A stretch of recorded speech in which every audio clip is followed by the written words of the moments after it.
जय श्री कृष्ण। नमस्कार दोस्तों। जिस तरह कहा जाता है कि नेकी कर और कुएं में डाल, उसी तरह से कर्म का ज्ञान कहता है कि कर्म कर और उसे भगवान को सौंप दे। गीता के चौथे अध्याय में कृष्ण ज्ञान, कर्म और संन्यास योग के बारे में बताएंगे और मैं शैलेंद्र भारती इसको सीधे, आसान और समझ में आने वाली भाषा में आपको सुनाने जा रहा हूं। आइए सुनते हैं भगवत गीता का अध्याय 4, जिसे ज्ञान कर्म संन्यास योग के रूप में जाना जाता है। श्री भगवानुवाच इमं विवस्वते योगं प्रोक्तवानहमव्ययम् विवस्वान्मनवे प्राह मनुरिक्ष्वाकवे ब्रवीत। श्री भगवान बोले, मैंने इस कभी खत्म न होने वाले योग को सूर्य से कहा था। सूर्य ने यह जानकारी अपने पुत्र वैवस्वत मनु को दी और मनु ने अपने पुत्र राजा इक्ष्वाकु से कहा। श्री कृष्ण कौन थे दोस्तों? कृष्ण एक योगी थे।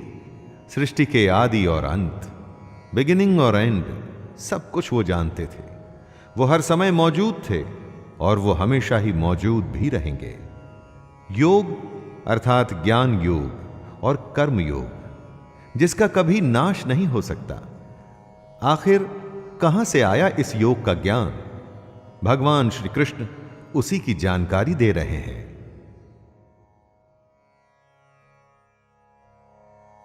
एवं परंपरा प्राप्तम् इमं राजर्षयो विदुः सकाले नेह महता योगो नष्टः परंतप।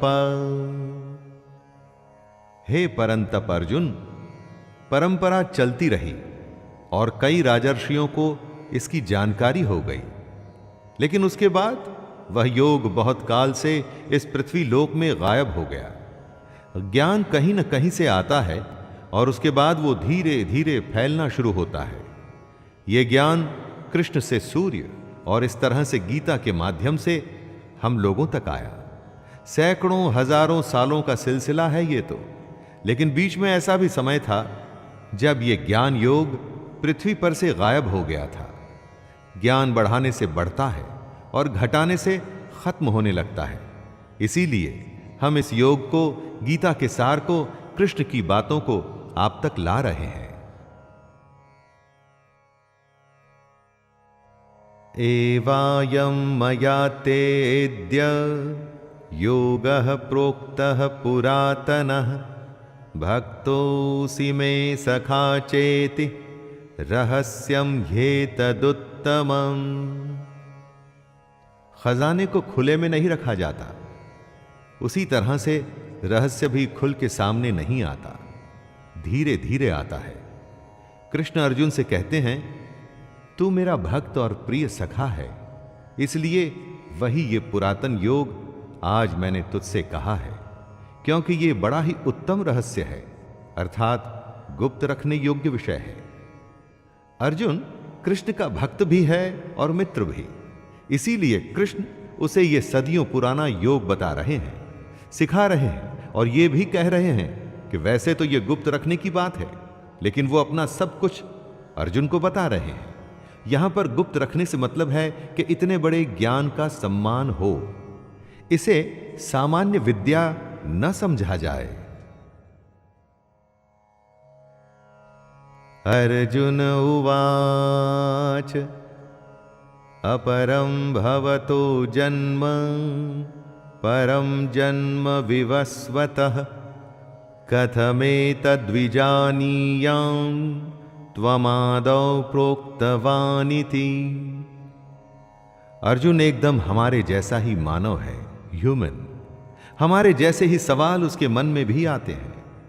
किसी भी बात को जादू की तरह मान लें कि सूर्य का जन्म तो असंख्य सालों पहले हुआ और कृष्ण यहां सामने खड़े हैं, तो कब ये योग सूर्य को बताया गया और कैसे? यही सवाल वो कृष्ण से कर रहे हैं। आपका जन्म तो अर्वाचीन अभी हाल का है और सूर्य का जन्म बहुत पुराना अर्थात कल्प के आदि में ही हो चुका था। तब मैं इस बात को कैसे समझूं कि आप ही ने कल्प के आदि में सूर्य से योग कहा था। यहां पर अर्जुन कृष्ण पर शक नहीं कर रहा, वो समझना चाहता है कि जो भी हुआ वो कैसे हुआ।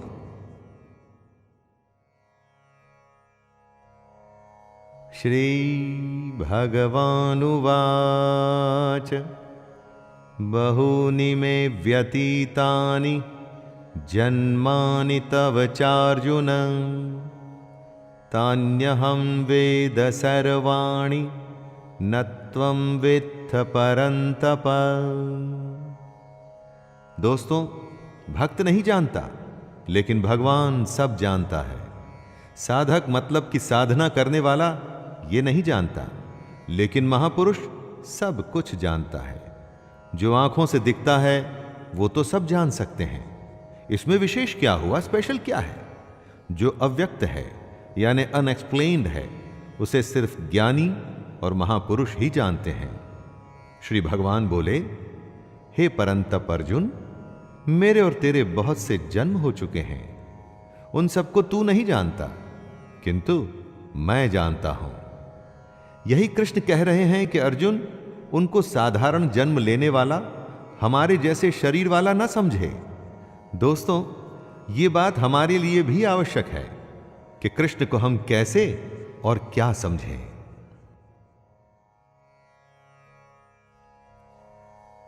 अजोऽपि सन्नव्ययात्मा भूतानामीश्वरोऽपि सन् प्रकृतिं स्वामधिष्ठाय संभवाम्यात्मयायया।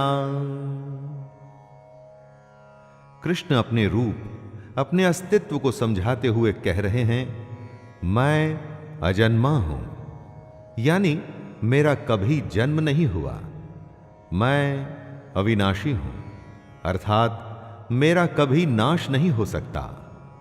मैं समस्त प्राणियों का ईश्वर होते हुए भी अपनी प्रकृति को अधीन करके अपनी योग माया से प्रकट होता हूं। जिसका जन्म होता है उसकी मृत्यु निश्चित है। तो जिसे अर्जुन देख रहा था वो क्या था, क्योंकि वो तो कभी जन्मे ही नहीं। तो कृष्ण की एग्जिस्टेंस क्या थी? वो थी कृष्ण की योग माया। अपनी माया से कृष्ण ने खुद को ही प्रकट किया था। मनुष्यों में वो मनुष्यों जैसे आए थे ताकि हम सब के बीच हमारे जैसे जीवन जी सकें। यदा यदा हि धर्मस्य ग्लानिर्भवति भारत अभ्युत्थानमधर्मस्य तदात्मानं सृजाम्यहम्। हे भारत, जब जब धर्म की हानि होती है, अधर्म बढ़ जाता है, तब तब ही मैं अपने रूप को रचता हूं और इस दुनिया के सामने प्रकट होता हूं। हर काल में धर्म का नाश होता है, यानी कि अधर्म, करप्शन, पाप बढ़ने लगता है। तब किसी न किसी की जरूरत पड़ती है दोस्तों, जो आए और सब कुछ ठीक करे। जब जब धर्म खतरे में आता है तब तब कृष्ण अपना एक रूप रचते हैं और हमारे बीच में प्रस्तुत होते हैं, प्रकट होते हैं। और इसी प्रकट होने को ही अवतार कहते हैं। हर युग में आपको एक अवतार की कहानी मिलेगी जो धर्म की स्थापना के लिए धरती पर जन्म लेता है।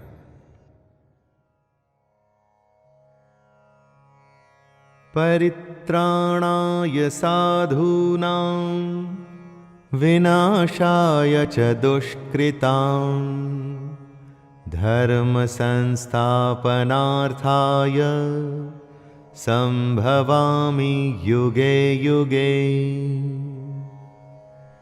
धर्म को फिर से स्थापित करने के लिए हर युग में कृष्ण अवतार लेते हैं। लेकिन क्या है यह धर्म की स्थापना? कृष्ण कहते हैं, साधु पुरुषों का उद्धार करने के लिए पाप कर्म करने वालों का विनाश करने के लिए और धर्म की अच्छी तरह से स्थापना करने के लिए मैं युग युग में प्रकट हुआ करता हूं। साधु का उद्धार यानी भला और पापियों को खत्म करना ही धर्म की रक्षा करना है। आपको लगता होगा दोस्तों कि आज की इस दुनिया में बिना बेईमानी के जीना संभव ही नहीं, क्योंकि हर कोई तो पाप करने पर उतारू है। सच्चाई की राह छोड़ के गलत काम करना ही अधर्म है और कृष्ण अधर्म को खत्म करते हैं।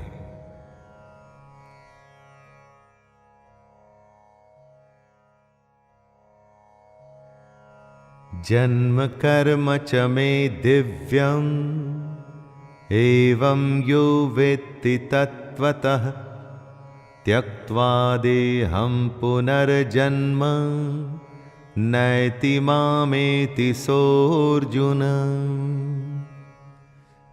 कृष्ण कहते हैं कि उनका जन्म अलौकिक है, यानी इस लोक का नहीं।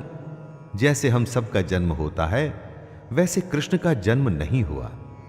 जो ये बात समझ लेता है वो शरीर को त्याग कर फिर जन्म को प्राप्त नहीं होता, बल्कि वो सीधे कृष्ण को ही प्राप्त होता है।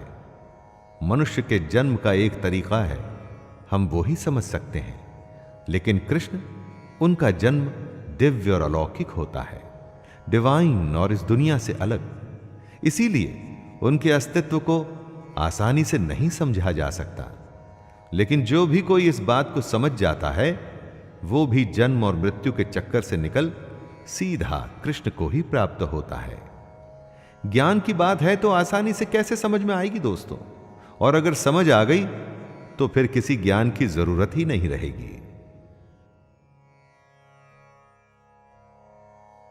वीतराग भय क्रोधा मन्मया मामुपाश्रिताः बहवो ज्ञान तपसा पूता मद्भावमागताः। जिनमें मोह, गुस्सा और डर खत्म हो चुका है, जो कृष्ण से प्रेम करते हैं, जो कृष्ण के भक्त हैं, उनके कहे ज्ञान पर सच्चे मन से चलते हैं, वो कृष्ण को ही प्राप्त हो जाते हैं।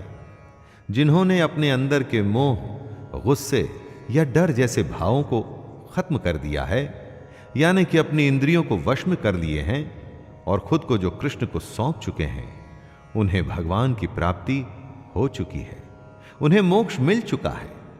इस दुनिया में रह के उस दुनिया की बात आप समझेंगे कैसे दोस्तों? अगर उसकी माया समझनी है तो पहले अपनी फीलिंग्स और अपनी इंद्रियों को कंट्रोल करिए।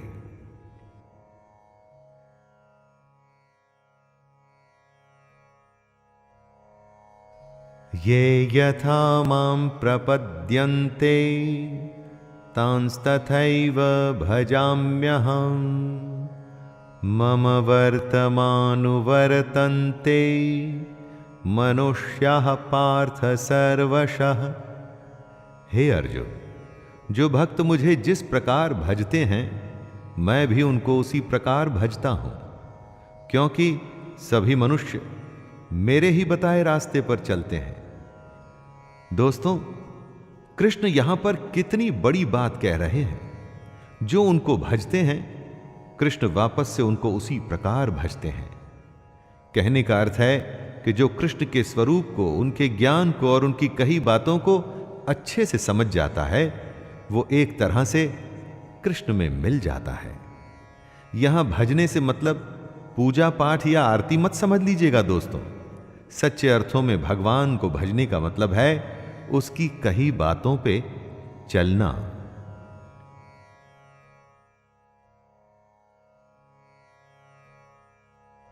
कांक्षन्तः कर्मणां सिद्धिं यजन्त इह देवताः क्षिप्रं हि मानुषे लोके सिद्धिर्भवति कर्मजा। कृष्ण कहते हैं, इस दुनिया में जिनको अपने कर्मों का फल चाहिए होता है वो देवताओं का पूजन किया करते हैं, क्योंकि उन्हें कर्मों से पैदा होने वाली सिद्धि जल्दी मिल जाती है। जो लोग कृष्ण के कहे अनुसार कर्म करते हैं और साथ में देवताओं की पूजा करते हैं, उन्हें उनके कर्मों के फल जल्दी मिल जाते हैं। सच्चे मन से सिर्फ कर्म करना, कर्म करते हुए फल की ही नहीं, देवता और ईश्वर को भी याद रखना, ऐसे करने पर फल जल्दी मिलता है। कर्म किया है तो फल तो आएगा ही, चाहे अच्छा या बुरा।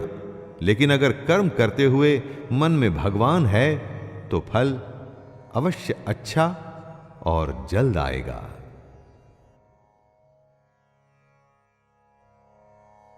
चातुर्वर्ण्यं मया सृष्टं गुणकर्म विभागशः तस्य कर्तारमपि मां विद्य कर्तारमव्ययम्।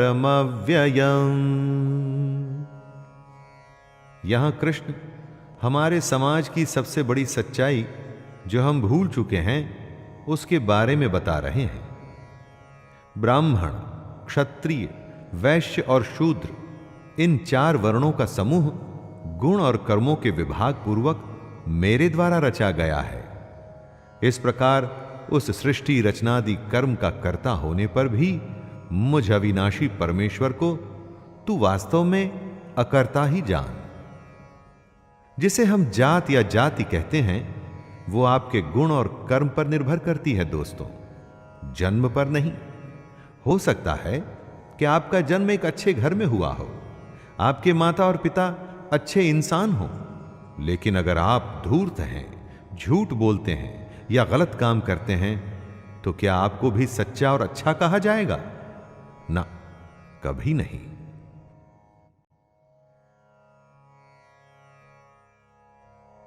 न मां कर्माणि लिम्पन्ते न मे कर्म फले स्पृहा इति मां योऽभिजानाति कर्मभिर्न सबध्यते।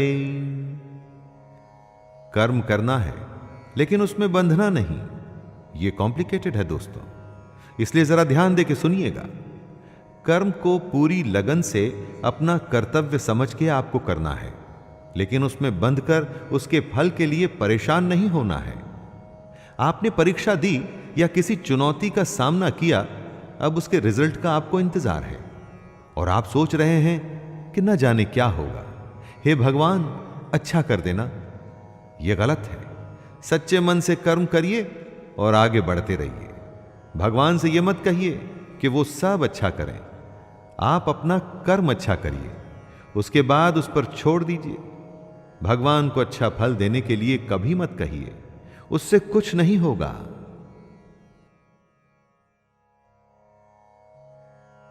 एवं ज्ञात्वा कृतं कर्म पूर्वैरपि मुमुक्षुभिः कुरु कर्मैव तस्मात् त्वं पूर्वैः पूर्वतरं कृतं।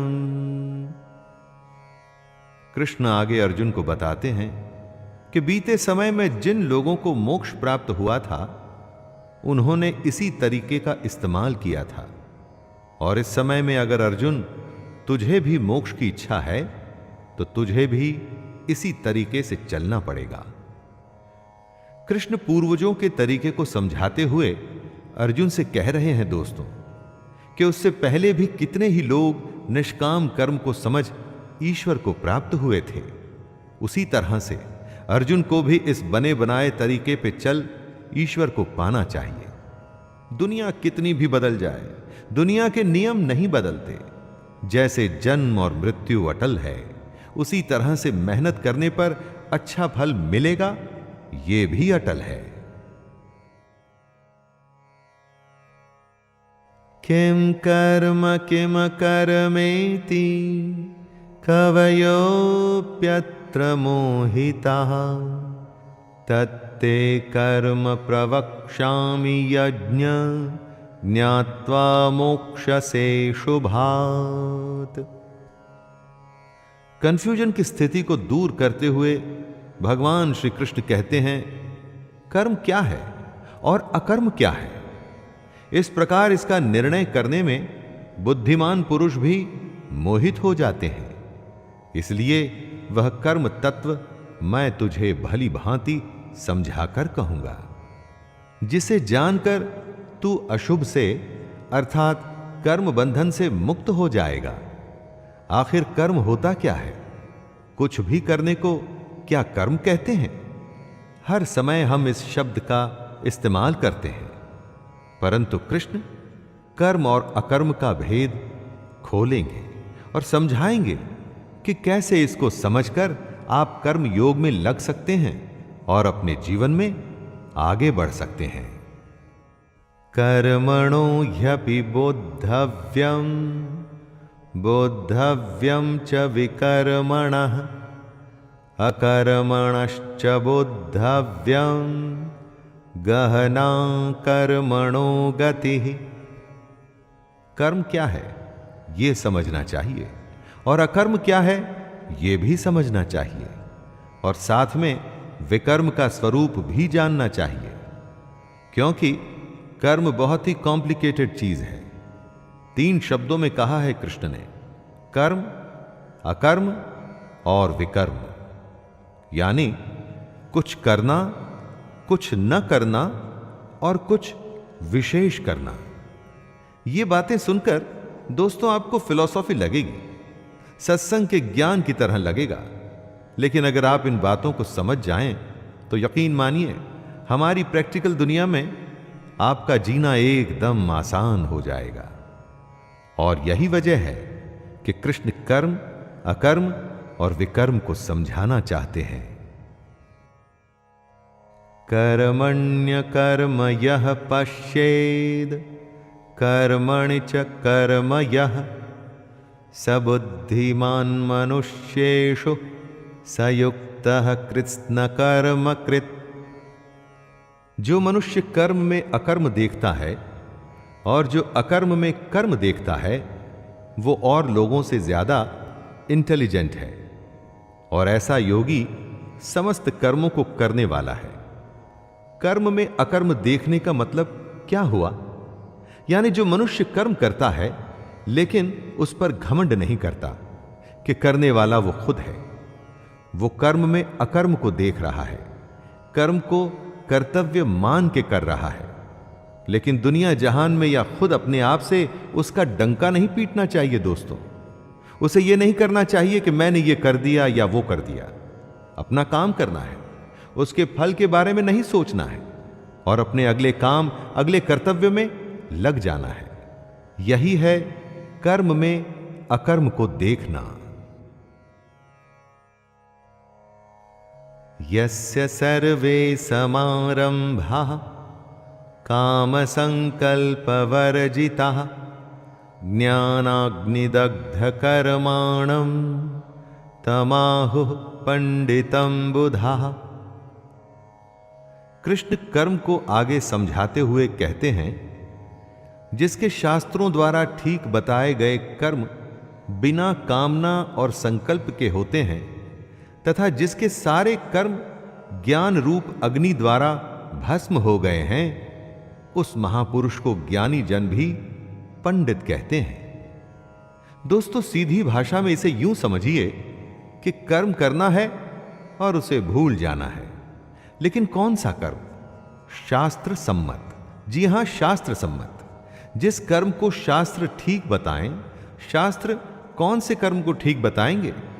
जिसमें धर्म का पालन है, जिसमें आपके कर्तव्य, आपकी रिस्पॉन्सिबिलिटी पूरी होती है। किसी भी काम को अपने स्वार्थ के चलते आप अच्छा या बुरा कह सकते हैं, लेकिन सही कर्म वही है जो शास्त्र सम्मत है। त्यक्त्वा कर्म फलासंगम नित्य तृप्तो निराश्रयः कर्मण्यभिप्रवृत्तोपि नैव किंचित करोति सः। जो पुरुष अपने सारे कर्मों और उनके फल में आसक्ति को छोड़ करके इस दुनिया पर डिपेंडेंट नहीं और परमात्मा में नित्य तृप्त है, वह कर्मों को करता हुआ भी वास्तव में कुछ भी नहीं करता। जो इंसान काम करते हुए उसके फल के बारे में बिल्कुल नहीं सोचता, वो ही सबसे आगे जाता है, उसी की उन्नति होती है। इतनी उन्नति, इतनी प्रोग्रेस कि अगर वो चाहे तो भगवान को भी पा सकता है। कर्म करते हुए उसके फल, रिजल्ट में आसक्ति नहीं रखनी चाहिए। बस इतनी सी सीधी सी बात है दोस्तों। मत सोचिए कि आगे क्या होगा, बस अभी में रहिए और अपना काम करिए। निराशीर्यत चित्तात्मा त्यक्त सर्व परिग्रह शारीरम केवलम कर्म कुर्वन्नाप्नोति किल्बिषम्। इस श्लोक में श्री कृष्ण योगी की डेवलप्ड अवस्था के बारे में बता रहे हैं, जिसने अपना अंतःकरण यानी मन और इंद्रियों के साथ में शरीर को जीत लिया है, जिसने अपने मन और इंद्रियों को अपने काबू में कर लिया है। ऐसे पुरुष को आशा रहित पुरुष कहा जाता है। आपका मन, अंतःकरण आप में कल्पनाएं जगाता है, आशाएं जगाता है, तब आप उसके काबू में होते हैं। जो आपका मन कहता है आप वही करते हैं और आप अपनी आशाओं के वश में होते हैं। लेकिन जो अपने मन पर विजय पा लेता है वो सिर्फ शरीर संबंधी कर्म करता है। वो कर्म करता है पर नहीं भी करता। यद्रच्छालाभ संतुष्टो द्वंद्वातीतो विमत्सरः समः सिद्धावसिद्धौ च कृत्वापि न निबध्यते। जिसको बिना मांगे जो मिले वो उसी में संतुष्ट रहे और जिसे दूसरों से जलन नहीं होती, जो सुख दुख आदि द्वंद्वों से छूट चुका है, ऐसा सिद्धि और असिद्धि में बराबर रहने वाला कर्म योगी कर्म करता हुआ भी उनसे नहीं बंधता। कर्म योगी की डेफिनेशन को समझाते हुए कृष्ण बता रहे हैं कि योगी को जो भी बिना इच्छा के मिल जाता है वो उसी में संतुष्ट रहता है। जो किसी से जलन नहीं रखता कि उसके पास मेरे से ज्यादा पैसा या शोहरत या नाम है, जो हार या जीत, सुख और दुख इन सब में एक जैसा महसूस करता है, वही असली कर्म योगी है। गत संगस्य मुक्तस्य ज्ञानावस्थित चेतसः यज्ञायाचरतः कर्म समग्रम प्रविलीयते। कर्म योगी अपनी इच्छाओं पर विजय पा अपने लगाव को खत्म करता है। उसे अपनी देह पर भी घमंड नहीं रहता कि मैं इतना ताकतवर या सुंदर हूं। वो अपने मन में ममता या मोह को नहीं आने देता। ऐसे योगियों के मन में सिर्फ परमात्मा का ज्ञान होता है। उसी ज्ञान पे चलते हुए ये अपना कर्म यज्ञ की तरह करते हैं और इतना कठोर नियंत्रण होने की वजह से ही ये लोग मोक्ष को समझ उसको प्राप्त करते हैं। ऐसा करना आसान नहीं होता दोस्तों, लेकिन ऐसा भी नहीं कि यह असंभव है। यही बात कृष्ण बता रहे हैं कि कई लोग इस अवस्था को प्राप्त हो चुके हैं, कर्म योगी बन चुके हैं। ब्रह्मार्पणम ब्रह्म हविर् ब्रह्माग्रौ ब्रह्मणाहुतम ब्रह्मैव तेन गंतव्यम ब्रह्म कर्म समाधिना। कृष्ण कहते हैं जिसे यज्ञ में चढ़ाया जाए वो ब्रह्म है और हवन करने के लिए जो द्रव्य इस्तेमाल में लाया जाए वो भी ब्रह्म है। साथ में जो हवन की अग्नि में आहुति दी जाए वो भी ब्रह्म है। ऐसे हवन को करने वाला योगी जो फल पाता है वो भी ब्रह्म है। ब्रह्म से यहां मतलब है सबसे बड़ा सत्य। चारों तरफ जो दुनिया आप देखते हैं ना दोस्तों, ये इसी सच का एक रूप है। अपनी हर रोज की जिंदगी में ऐसी गूढ़ बातें कई बार मुश्किल लगती हैं।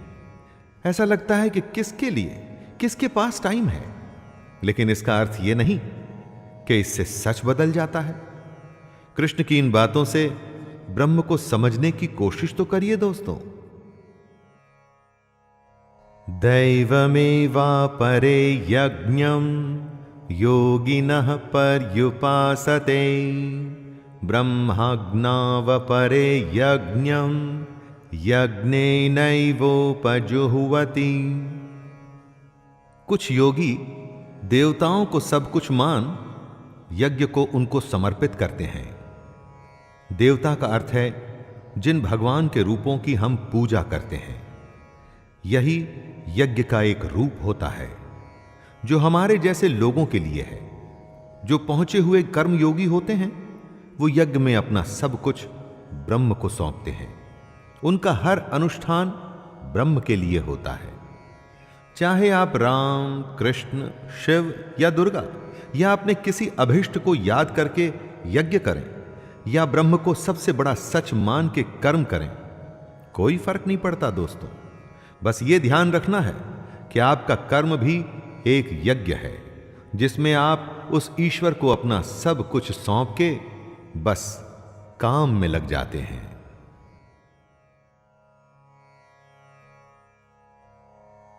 श्रोत्रादीनिन्द्रियाण्यन्ये संयमाग्निषु जुह्वति शब्दादीन् विषयान्नन्य इंद्रियाग्निषु जुह्वति। आग में कुछ भी डालो वो जल के भस्म हो जाता है। संयम को भी कृष्ण एक अग्नि बता रहे हैं। जो योगी होते हैं वो अपने संयम की आग में अपनी इंद्रियों को डालते हैं और उन इंद्रियों को यानी अपनी इच्छाओं को भस्म कर देते हैं, जला देते हैं। परंतु जो योगी नहीं होते, नादान होते हैं, वो ठीक इसका उल्टा करते हैं। वो अपना सब कुछ इन इंद्रियों में भस्म कर देते हैं। किसी ने कुछ कहा जिससे आपको गुस्सा आ गया या किसी को देख आपके मन में जलन हुई कि उसकी कार मेरी कार से बड़ी कैसे, वगैरह वगैरह।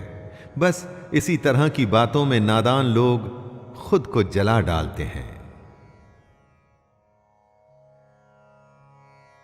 सर्वाणीन्द्रिय कर्माणि प्राणकर्माणि चापरे आत्मसंयम योगाग्नौ जुह्वति ज्ञानदीपिते।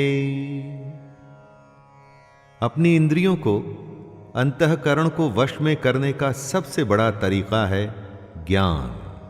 ज्ञान से ही योगी लोग अपने मन को नियंत्रण में लाते हैं। जब भी कोई बुरा विचार आता है तो उस समय उनका ज्ञान ही उन्हें बताता है कि उनके जीवन का लक्ष्य ये नहीं, कुछ और है। आप खुद सोचिए, हर काम के दो पहलू होते हैं। उसे करते हुए आपको पता होता है कि क्या सही तरीका और क्या गलत। तब आप कौन सा रास्ता चुनते हैं? यह ज्ञान ही तो है जो आपको सही रास्ता चुनने के लिए कहता है। कृष्ण हमें गीता के माध्यम से यही ज्ञान दे रहे हैं।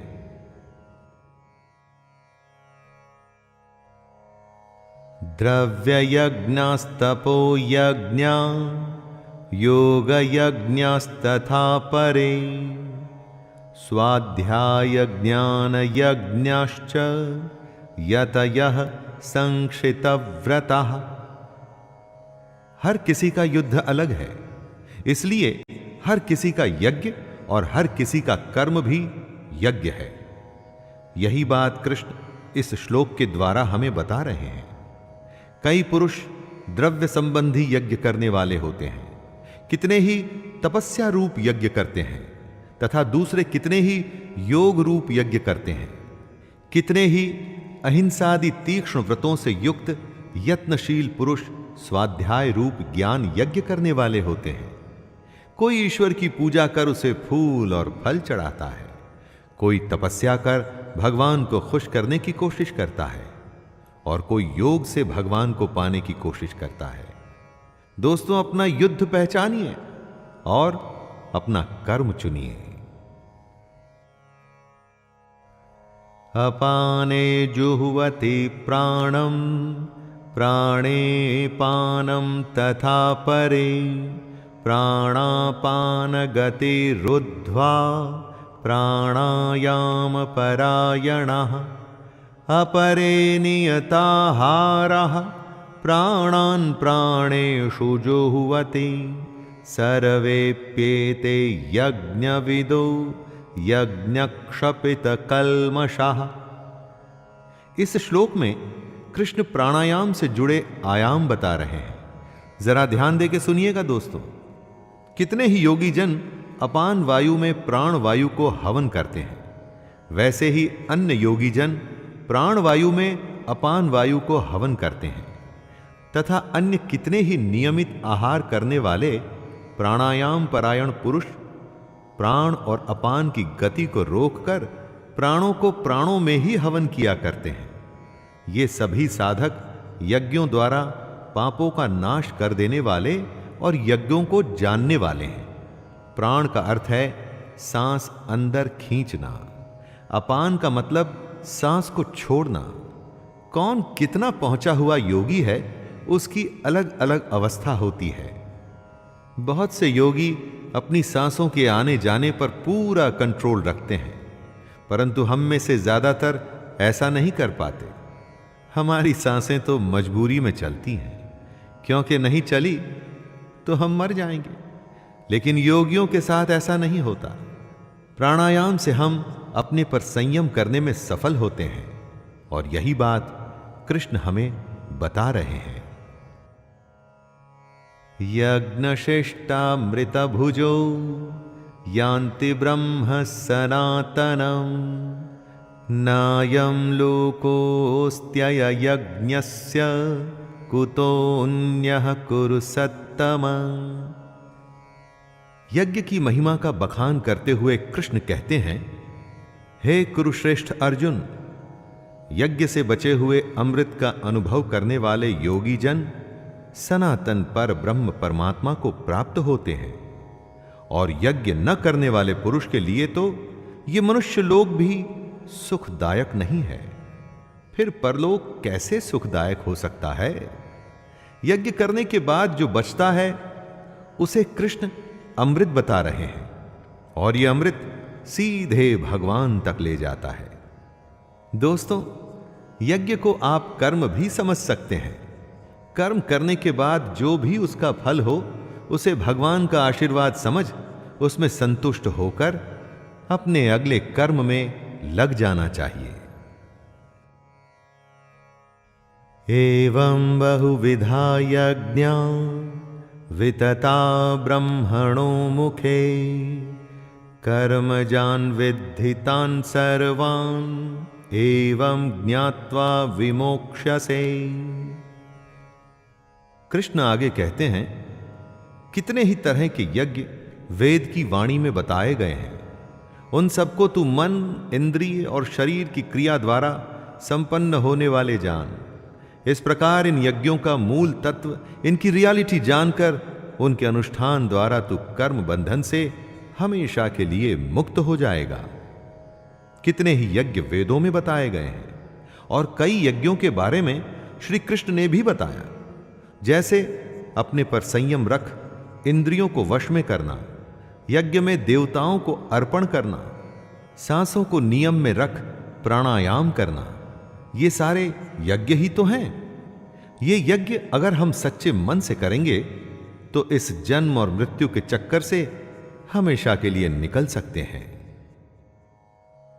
श्रेयान् द्रव्यमयाद्यज्ञान यज्ञः परन्तप सर्वं कर्म अखिलं पार्थ ज्ञाने परिसमाप्यते। हे परंतप अर्जुन, आहुति चढ़ाकर किए गए यज्ञ से अच्छा ज्ञान यज्ञ होता है। एक यज्ञ तो वो होता है जिसमें हवन में आप देवताओं का आवाहन कर उन्हें अलग अलग द्रव्य जैसे घी इत्यादि चढ़ाते हैं, और एक दूसरा यज्ञ होता है ज्ञान यज्ञ, जिसमें आप अपनी इंद्रियों को वश में करते हैं, अपनी सांसों को नियंत्रण में रखते हैं, अकर्म करते लेकिन उसके फल में इच्छा नहीं रखते। ये सारे ज्ञान यज्ञ हैं और ये द्रव्य यज्ञों से कहीं अच्छे हैं। इसीलिए ज्ञान यज्ञ हमें सीधे ईश्वर से साक्षात्कार कराता है, हमें उनसे जोड़ता है। तद्विद्धि प्रणिपातेन परिप्रश्नेन सेवया उपदेक्ष्यन्ति ते ज्ञानं ज्ञानिनस्तत्त्वदर्शिनः। अर्जुन तो खुद भगवान के सामने था, लेकिन हम सब तो नहीं है दोस्तों। अगर ये ज्ञान हमें समझ नहीं आ रहा तो हम तत्वदर्शी ज्ञानी महापुरुष के पास जाके इस ज्ञान को या ब्रह्म को समझने की कोशिश कर सकते हैं। अगर ज्ञान हमें जरूरी ही नहीं लगेगा तो हम बस अपनी जिंदगी को बिना कुछ जाने जीते ही चले जाएंगे। कृष्ण अर्जुन के माध्यम से हम सबको कुछ बता रहे हैं। ज्ञान को तू तत्वदर्शी ज्ञानियों के पास जाकर समझ। उनको भली भांति दंडवत प्रणाम करने से, उनकी सेवा करने से और कपट छोड़कर सरलता पूर्वक प्रश्न करने से वे परमात्मा के तत्व को भली भांति जानने वाले ज्ञानी महात्मा तुझे उस तत्व ज्ञान का उपदेश करेंगे। यज्ञात्वा न पुनर्मोहम् एवं यास्यसि पांडव येन भूतान्यशेषेण द्रक्ष्यस्यात्मन्यथो मयि। हम सब अपना काम करते हैं, कमाते हैं, हमारा परिवार बढ़ता है, हम बूढ़े होते हैं और इस तरह से ये चक्कर निरंतर चलता रहता है। क्यों करते हैं हम ऐसा? क्या जरूरत है ऐसा करने की? क्यों आए हैं इस दुनिया में हम? अज्ञानियों को इसके उत्तर की जरूरत नहीं पड़ती। आपके आसपास कितने लोग ये सवाल करते हैं? ज्यादा नहीं, लेकिन जिसमें थोड़ा सा भी ज्ञान है ना, वो ये जानना चाहता है। और यही जानने के लिए हमें तत्वदर्शी ज्ञानियों के पास जाकर के समझने की कोशिश करनी चाहिए। तभी तो हम मुंह से छूटेंगे और भगवान की इस दुनिया को समझने की कोशिश भी करेंगे।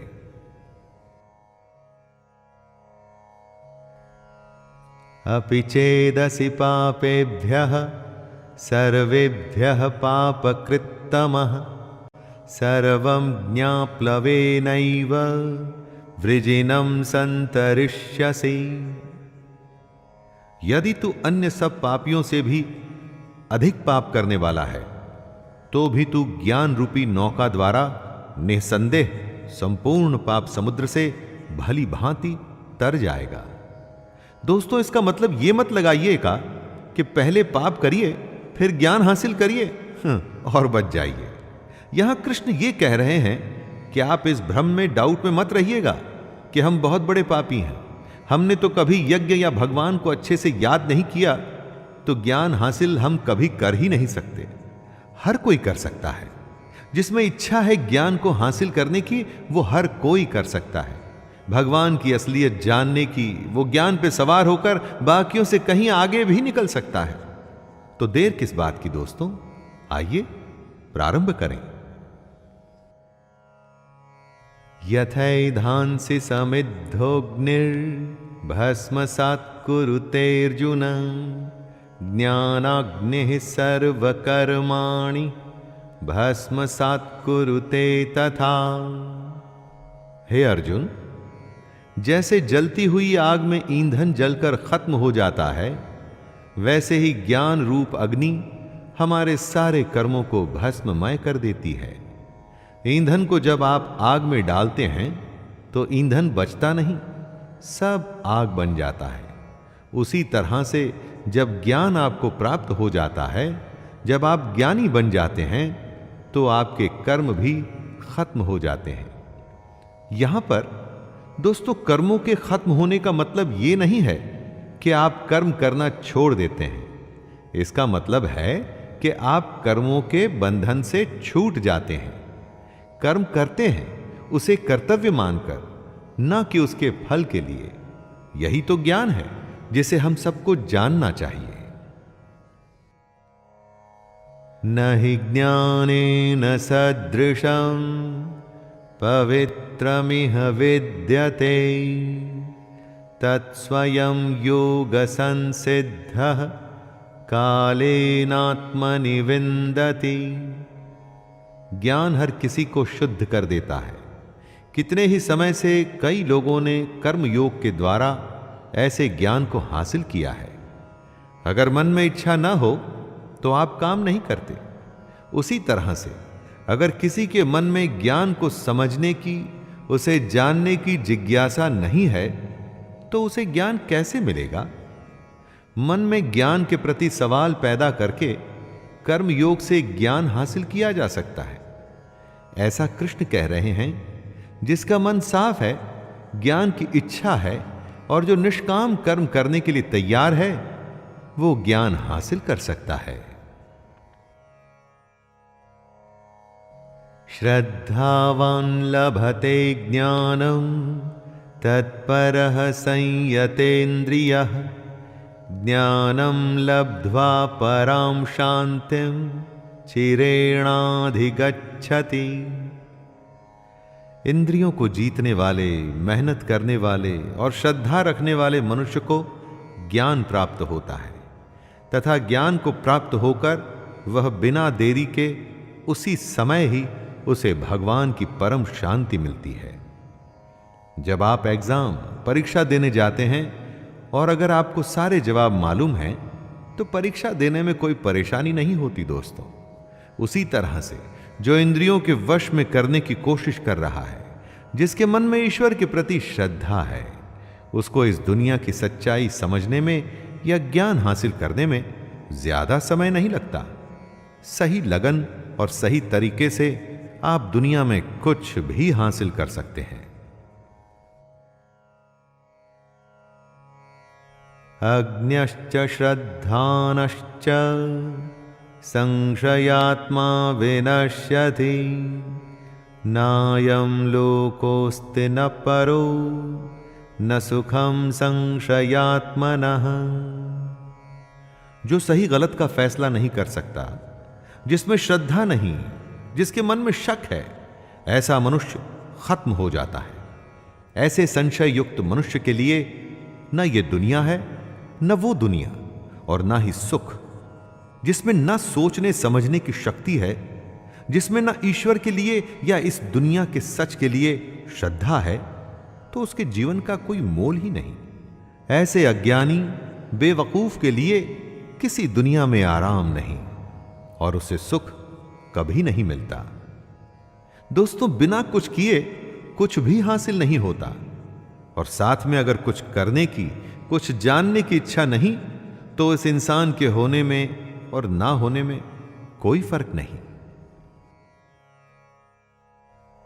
योग संन्यस्त कर्माणं ज्ञान संजिन्न संशयम् आत्मवन्तं न कर्माणि निबध्नन्ति धनंजय। हे धनंजय, जिसने कर्म योग के तरीके से अपने सारे कर्मों को भगवान को चढ़ा दिया है और जिसने विवेक के द्वारा अपने सारे शक खत्म कर दिए हैं, ऐसे मन को वश में किए हुए पुरुष को कर्म नहीं बांधते।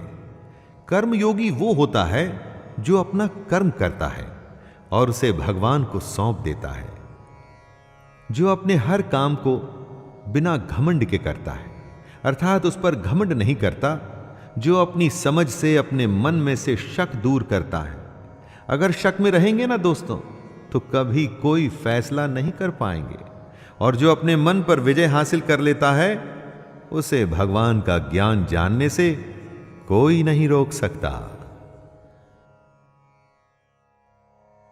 तस्मादज्ञान संभूतं हृतस्थं ज्ञानासीनात्मनः छित्त्वैनं संशयं योगम् अतिष्ठोतिष्ठ भारत। हे भरतवंशी अर्जुन, इसलिए तू हृदय में स्थित इस अज्ञान से होने वाले अपने शक को विवेक रूपी तलवार से काटकर कर्म योग में स्थित हो जा और युद्ध के लिए खड़ा हो जा। कृष्ण आवाहन करते हैं अर्जुन को और कह रहे हैं कि अपने अज्ञान को, अपने मन में पैदा हो रहे शक को कर्म योग से दूर कर और युद्ध के लिए खड़ा हो जा। हमें भी दोस्तों, हमें भी अगर कभी मन में कोई शक या चिंता सताए तो बस कर्म योग को ध्यान में रखकर काम में लग जाना चाहिए। ज्यादा नहीं सोचना चाहिए कि अंजाम क्या होगा। काम करके उसे भगवान को सौंप देना चाहिए, बस। तो दोस्तों, ये गीता का चौथा अध्याय था। ज्ञान और कर्म के संबंध को श्री कृष्ण ने हमारे सामने रखा। अब मिलेंगे 5वें अध्याय में, हम और आप और श्री कृष्ण की गीता। आज्ञा दीजिए अपने दोस्त शैलेंद्र भारती को। जय श्री कृष्ण।